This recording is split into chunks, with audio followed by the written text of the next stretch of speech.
Hello, my friends. Welcome back to Duty's Daggers. We've got a knife review today, folks, of this pretty little guy, the Kizer Cormorant. First, before we get into it, I almost, I almost did it. I didn't drop it on the knife, but the corner of it kind of hit it. Um, on the intro of every video, I hold this very heavy 3/8 thick slab of steel here with my subscribe and my Instagram on it that I've etched in. And I'm always kind of scared I'm going to drop it on the knife, and I almost just did it for the first time. Maybe I should start putting the knife to the side. Anyways, if you're new and you haven't subscribed, go ahead and do it. Follow me on Instagram at duties_daggers also.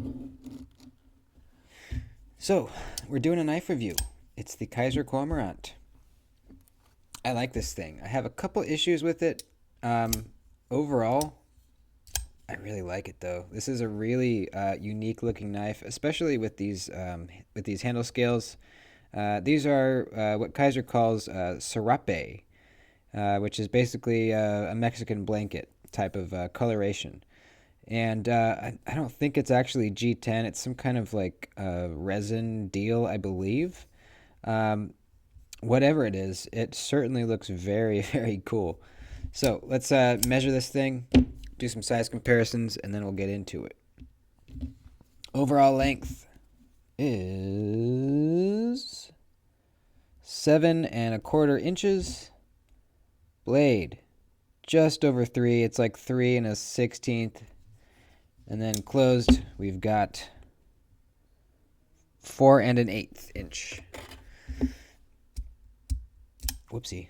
And while we're at it, almost forgot. I have calipers now, so we can check out how thick we are behind the edge. Now, I'm going to have to kind of establish a baseline for you guys as far as thinnesses behind the edge. Because for most of you, if I just give you a number here on the thinness behind the edge on the Cormorant, you don't really have much of a baseline to judge that off of. So I'm going to measure a knife that I know is very thin behind the edge, the Baby Banter, and then one that is pretty thick, the Benchmade Griptilian. That way you'll kind of get a frame of reference for what we're looking like on the Cormorant. So let's first check out the Baby Banter here. Turn it on. And, oh, I forgot to loosen this thing. Alrighty. We are zeroed out. Let's check it out.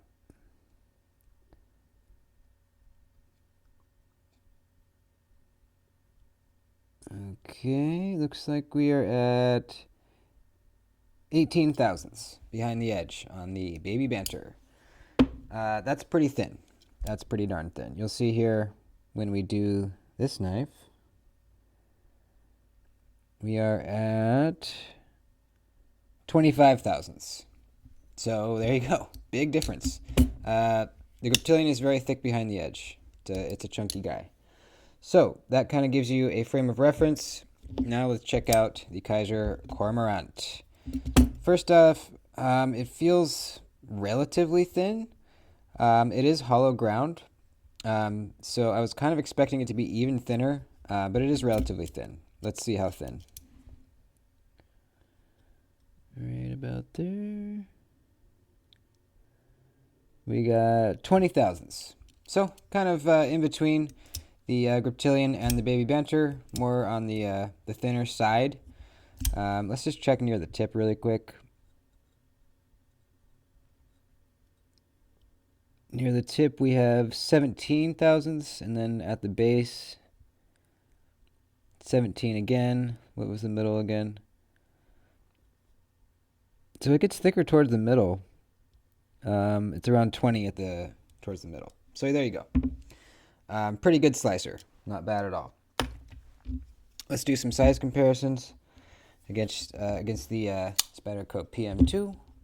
Oh, by the way, if the lighting looks kind of weird, I'm trying out some new lights. I have some LEDs out here. Typically I like to have the natural light coming in through the window, but I need to get some good lighting so I can film at nighttime too. So hopefully it doesn't look too bad. And then the griptilian, there you go. I call it a medium-sized knife, for sure. And then let's do the rat Model 2. Pretty similar in size. The rat's a little bit shorter. And the CVV Elementum, which is also a little bit shorter. So there you go. Let's talk about this guy. So it's a button lock, multiple means of deployment. As you can see just by looking at it, we have a deep carry pocket clip that is reversible and inset. So you can see there's the slot where you'd put it on if you were left-handed. These screws are not flat-headed. Unfortunately, you can see they're not like the worst button style kind of heads, but they are sticking out a little bit. This does go out of the pocket pretty easily. This is a really stiff clip, very stiff clip. So when you go to pull it out, it kind of gets snagged a little bit, but you just got to yank it and it comes out. It's just a stiff clip. We already talked a little bit about the scales, but let's just check this out, man. They look really nice. So Kizer released a little bit of a series with this Serape material. They released this knife in it, the Cormorant, also the Towser K, the original, and the Mini Bay. So if you don't like this knife, but you want these scales, you have those other 3 knives to choose from. I just think it looks really cool, man. I kind of wish they would have done an acid wash or like a black wash on the blade instead of the black coating. But still, it looks really nice. It just looks really nice. I don't have a lot of colorful knives. Excuse me. I hate it when my voice does that. You guys does that ever happen to you guys? You get like, I think it's like some spit going down your throat or something and you just kind of choke for a second. My collection desperately needed some color in it. I do have the Baby Banter, which is nice and colorful, but besides that, a lot of monochromatic stuff going on. And that, there's a reason for that, is because I love that look. Raw titanium, all that. But it's really nice to get some color back in the collection. So the blade steel we're looking at is S35VN. You can see it right up there. I like S35VN. I mean, S45VN is one of my favorite steels, so it would make sense that I like S35VN just a little bit less than I like S45VN. Let's talk about this blade. So, like I said, hollow ground. I don't know if you'd call this a clip point or a drop point. Probably a drop point, but it also could be like a reverse Tonto maybe, or even like a Warncliffe with belly or a modified sheep's foot. I don't really know. It's kind of really its own thing, I actually really like it. It's got a nice low tip for the types of cutting that I like to do. It gets pretty thin down here too at the very tip. This is a good utility cutter, good slicer, pretty thin behind the edge like you saw. Hollow ground, and then we have the slot, the hole milled out here for the reverse flicking. And it's kind of set up a little bit farther than the spine, so it has a little hump over it, which, some people might not like the look of it. I actually really do. And it actually serves more purposes than just looks and, giving, your finger space to get into the hole. It actually is ergonomic, too. So when you're grabbing the knife, you can hold it back here. Your pointer finger will go in this little slot. A lot of times when I see knives with this kind of slot milled into the handles, I kind of assume that it's not going to be the most ergonomic knife. But actually, at least on this one, when you're choked back, your pointer finger is, rides right in there easily, comfortably, and your thumb is right up on this ramp right here. Or you can go over it to the jimping, but right back here is probably the best choked back spot. And then, if you want to choke up, which I do, you can put your middle finger in that slot, pointer finger, on this kind of flat spot here, and then your thumb rests right on top of this little hump. And there's the jimping on the top of it. So this is a very kind of, it feels different than any other knife when you're gripping it in this choked up spot. I think it is because of the hump. It kind of feels weird to have your thumb this far away from the edge, but but the point is still kind of is smaller. Kind of hard to explain, but it feels interesting and good. Nothing poking my hand. No hot spots to speak of. I actually don't feel a clip at all, which is nice. It doesn't have much of a. I mean, it swoops up a little bit, but it's pretty low to the scale, and then it has a flat spot towards the end, so it's not like coming up right into your palm, which I think is great. It's just an interesting knife to hold on to. Not uncomfortable, just a little. It's just kind of funky, but I like it. I actually really like it. Let's talk about the actions. So, it's pretty good.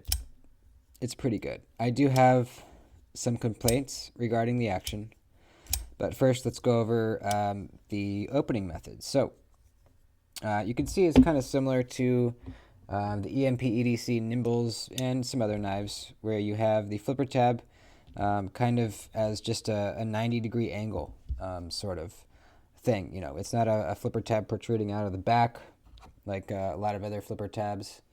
It's just kind of a 90-degree angle up here. So the back of the knife is still flat, which is nice going in and out of the pocket. There's nothing really to snag on anything. And then same for the flipper, or the front flipper, just kind of a 90-degree little spot on the the tang area of the blade there. I think it's a cool way to do a flipper tab and a front flipper. There's nothing to get in the way, ergonomically or carry wise. I think it's great. I think it's a really cool way to do flipper tabs. Both work pretty well. I don't find myself failing this blade often, if at all, ever. Front flipper works great. Regular flipper works great. Reverse flick, great. Thumb flick, yeah, you can get it, but I don't, because it's just it's not the most reliable way to flip the knife, and you have so many other options. This thing is it is really fun to play around with. Push the button, the blade freely swings shut. You can push the button and swing it out this way if you want to. If you just hold it kind of like a 45 and push the button, the blade nicely swings shut. If you hold down the button, you get that little bit of a bounce. My only complaint is the detent feels a little mushy to me, and I really wish it was a little bit more crisp. While it is fun to use all these opening methods and then use the button to close the knife, it's fun. I feel like it could be way more satisfying if it made maybe a different sound when the blade popped out. There's no satisfying like ka-thwack or ka-chunk, whatever you want to call it. It's just kind of like a muted kind of sound. And on top of that, there's not a super crisp breakaway from that plunge lock. And I know it's hard, I don't know if it's hard to do, but it seems like a lot of button locks kind of suffer from this issue where they're kind of mushy. And it makes sense because there's no detent ball in here, so it's probably more difficult to achieve that crispness. But there are button locks that feel a lot more crispy than this one. The Pyrite, for example, this thing is a pleasure to thumb flick, man.